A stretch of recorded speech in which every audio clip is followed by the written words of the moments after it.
Welcome back to MS Excel training. Today, we're diving into something super useful, that is, how to link cells in Excel. Whether you're working on complex spreadsheets or just want to ensure data consistency, linking cells is a fantastic way to update information automatically across different sheets or workbooks. Let's get started.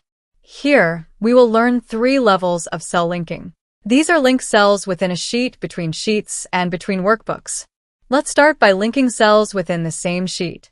Here I have sales data of different stores for the month of January to June. At the end of the data, total is calculated. Here, if I need to see the total, I have to scroll down till the end, which is a boring thing. In this case, I can link these total numbers here in row number 2. To link total sales in row number 2, click on the cell above January month. Press is equal to, then click on the total of January month. Then press Enter. This will reflect the total here in B2 cell. Click on the B2 cell and see in formula bar. There is a link of cell B31. Now, if I make change in the sales values, it will dynamically update it in the link cell. Use the fill handle to drag and drop the link for other months' total.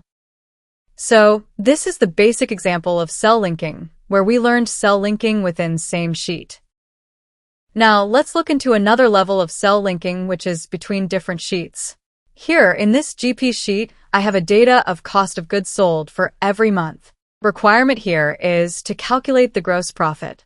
For this, we need the information of sales revenue for each month.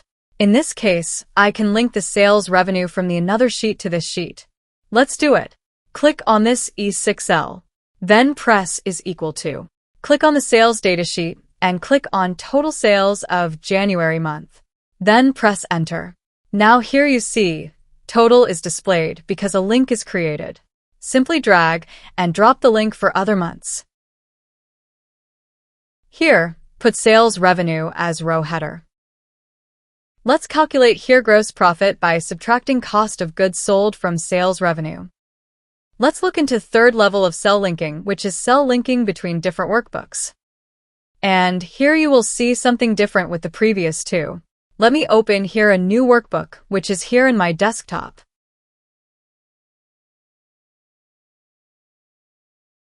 In this sheet, I have a tracker of sales plan versus actual. To put the actual sales of Jan to June, I can again use the cell link. In this cell, press is equal to. Go to another workbook and click on the total sales of January. Then press Enter. January sales value is linked here. But if you drag this link to other months, you'll have some unexpected result. Let me drag and drop it. Got the same number for all months. This happened because when linking cell between different workbooks, the cell reference will auto-lock. If you click on the cell and see in formula bar, here you see dollar symbols are applied to the cell reference. So before drag and drop, you have to first remove the dollar symbols. For this, click on the cell reference, then press F4 key 3 times in the keyboard. You can also manually remove the dollar symbols without using F4 key. After removing the locked reference, press Enter. Now you can use the fill handle drag and drop. Here you see, actual sales of every month are linked.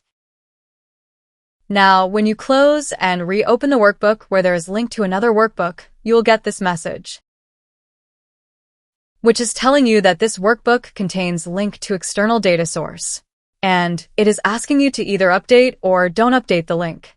If you trust the link, click on the Update button. So, this is all about cell linking in Excel. Thank you so much for watching. See you in next tutorial.